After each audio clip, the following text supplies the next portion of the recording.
നമസ്കാരം. കോൺഗ്രസിന്റെ അവസാനഘട്ട സ്ഥാനാർത്ഥി പട്ടികയിൽ നിന്ന് കെ സുധാകരൻ പുറത്തായതിന് പിന്നിൽ നാടകീയ നീക്കങ്ങൾ നടന്നതായി റിപ്പോർട്ട്. AICC നിരീക്ഷക ദീപാദാസ് മുൻഷി സുധാകരനുമായി നടത്തിയ ചർച്ചയാണ് വഴിത്തിരിവായത്. കണ്ണൂർ മണ്ഡലത്തിലെ 3-1 വാർഡ് കമ്മിറ്റികൾ സുധാകരനൊപ്പമുണ്ടെങ്കിൽ സീറ്റ് നൽകാമെന്നായിരുന്നു മുൻഷിയുടെ വാഗ്ദാനം. ഇതിനെ തുടർന്ന് ദീപാദാസ് മുൻഷിയുടെ നേതൃത്വത്തിൽ കണ്ണൂരിലെ വാർഡ് കമ്മിറ്റികളിലേക്ക് നേരിട്ട് വിളിച്ചു. എന്നാൽ ആകെ വിളിച്ച 70 വാർഡ് കമ്മിറ്റി പ്രസിഡന്റുമാരിൽ 50 പേരും സുധാകരൻ സ്ഥാനാർത്ഥിയാകുന്നതിനെ ശക്തമായി എതിർത്തു. ഇതിന് പിന്നാലെയാണ് സുധാകരൻ സ്ഥാനാർത്ഥിയിൽ നിന്ന് പിന്മാറാൻ തയ്യാറായതെന്നാണ് വിവരം. തന്റെ കൂടെ ആളുകളില്ലെന്ന യാഥാർത്ഥ്യം സുധാകരൻ വൈകിയാണ് തിരിച്ചറിഞ്ഞത്. സ്ഥാനാർത്ഥി നിർണയ ചർച്ചകൾക്കിടയിലാണ് AICC നിരീക്ഷക ദീപാദാസ് മുൻഷി സുധാകരനെ വിളിച്ച് ഉപാധി മുന്നോട്ട് വെച്ചത്. കണ്ണൂർ മണ്ഡലത്തിലെ വാർഡ് കമ്മിറ്റികളിൽ ഭൂരിഭാഗവും സുധാകരനെ പിന്തുണയ്ക്കുന്നുണ്ടെങ്കിൽ സീറ്റ് നൽകാമെന്നായിരുന്നു ആ ധാരണ. സുധാകരനെ ഒപ്പമിരുത്തിക്കൊണ്ട് തന്നെ ദീപാദാസ് മുൻഷി കണ്ണൂരിലെ വാർഡ് പ്രസിഡന്റുമാരെ ഓരോരുത്തരെയായി ഫോണിൽ വിളിക്കാൻ തുടങ്ങി. എന്നാൽ ഫോൺ കോളുകൾ സ്വീകരിച്ച വാർഡ് പ്രസിഡന്റുമാർ അറിഞ്ഞിരുന്നില്ല തങ്ങൾ സംസാരിക്കുന്നത് സുധാകരൻ കേൾക്കുന്നുണ്ടെന്ന്. വിളിച്ച 70 വാർഡ് കമ്മിറ്റികളിൽ 50 പേരും സുധാകരൻ മത്സരിക്കുന്നതിനെ ശക്തമായി തന്നെ എതിർത്തു. തന്റെ വിശ്വസ്തരെന്ന് കരുതിയവർ പോലും തനിക്കെതിരെ സംസാരിക്കുന്നത് നേരിട്ട് കേട്ടതോടെയാണ് സുധാകരൻ ആ യാഥാർത്ഥ്യം തിരിച്ചറിഞ്ഞത്. സ്വന്തം മണ്ഡലത്തിലെ അടിത്തട്ടിലുള്ള പ്രവർത്തകർ പോലും കൂടെയില്ലെന്ന് വ്യക്തമായതോടെ സുധാകരൻ പത്തിമടക്കാൻ നിർബന്ധിതനായി. ഇതിനെ തുടർന്നാണ് അദ്ദേഹം സ്വമേധയാ മത്സര രംഗത്ത് നിന്ന് മാറിയതും വളരെ ശാന്തനായി പാർട്ടിയെ തള്ളിപ്പറയാതെ ഡൽഹിയിൽ നിന്ന് മടങ്ങിയതെന്നുമാണ് വിവരം. അതേസമയം DCC വിളിച്ചു ചേർത്ത യോഗത്തിൽ 10 മണ്ഡലങ്ങളിലെ ഭാരവാഹികളും സുധാകരൻ മത്സരിച്ചാൽ ലോക്സഭാ ഉപതെരഞ്ഞെടുപ്പിനെ നേരിടാൻ കഴിയില്ലെന്നാണ് അഭിപ്രായപ്പെട്ടത്.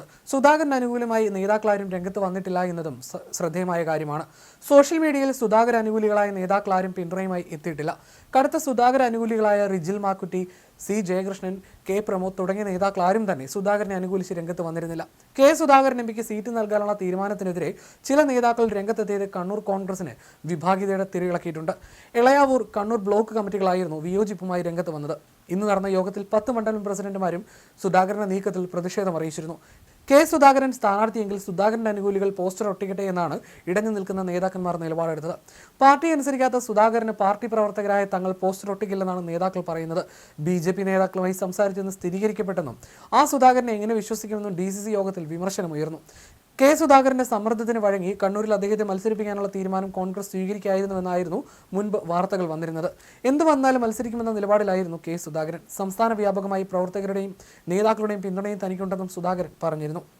കണ്ണൂരിൽ സീറ്റ് നിഷേധിച്ചതോടെ K സുധാകരൻ പൊട്ടിത്തെറിക്കുമെന്ന പ്രതീക്ഷ ഏറ്റവും ഒടുവിൽ അങ്ങനെ അസ്ഥാനത്തായിരിക്കുകയാണ്. കോൺഗ്രസ് അവസാനഘട്ട പട്ടികയ്ക്ക് AICC അംഗീകാരം നൽകിയതിന് പിന്നാലെയാണ് സുധാകരൻ ഡൽഹിയിൽ ഫ്ളാറ്റിൽ നിന്ന് കേരളത്തിലേക്ക് മടങ്ങവെ പ്രതികരിച്ചത്. പട്ടികയിലില്ലെന്ന് ബോധ്യമായതോടെ സ്വതന്ത്രനായി മത്സരിക്കുമെന്ന അഭ്യൂഹങ്ങൾക്കും 4 ദിവസത്തെ അനിശ്ചിതത്വത്തിനും ഇതോടെ വിരാമമായിരിക്കുകയാണ്. പാർട്ടിക്ക് വിധേയനായി തുടരുമെന്നും അദ്ദേഹം വ്യക്തമാക്കി. സ്ഥാനാർത്ഥിത്വം നിഷേധിച്ചതുകൊണ്ട് പാർട്ടി അംഗത്വം നിഷേധിച്ചിട്ടില്ലല്ലോ, പുറത്താക്കിയിട്ടില്ലല്ലോ എന്നുമായിരുന്നു അദ്ദേഹത്തിന്റെ വാക്കുകൾ. പാർട്ടി എത്രയോ വലുതാണ്, ഞാൻ എത്രയോ ചെറുതാണ്, ഞാൻ എന്ത് പാർട്ടിയെ വെല്ലുവിളിക്കാനാണെന്നായിരുന്നു അദ്ദേഹത്തിന്റെ പ്രതികരണം. കോൺഗ്രസ് വിടില്ലെന്നും താൻ സ്വതന്ത്രനായി മത്സരിക്കില്ല എന്നും മാധ്യമങ്ങളോട് അദ്ദേഹം വ്യക്തമാക്കി. പാർട്ടിയുടെ അംഗീകാരം ലഭിക്കുമെങ്കിൽ മാത്രം മത്സരിക്കുമെന്നുമായിരുന്നു അദ്ദേഹം ഡൽഹിയിൽ വെച്ച് പ്രതികരിച്ചത്. പാർട്ടിയെ വെല്ലുവിളിക്കാൻ താൻ ആളല്ല, പാർട്ടിക്ക് വിധേയനായി നിൽക്കാനാണ് തന്റെ തീരുമാനമെന്നും അദ്ദേഹം പറഞ്ഞു. K സുധാകരനെ തഴഞ്ഞ് മുൻ മേയർ TO മോഹനനെയാണ് കണ്ണൂരിൽ സ്ഥാനാർത്ഥിയെ അംഗീകരിച്ചത്. 4 ദിവസം നീണ്ട അനിശ്ചിതത്വം സുധാകരന്റെ ഇന്നത്തെ പ്രതികരണത്തോടെ നീങ്ങിയിരിക്കുകയാണ്.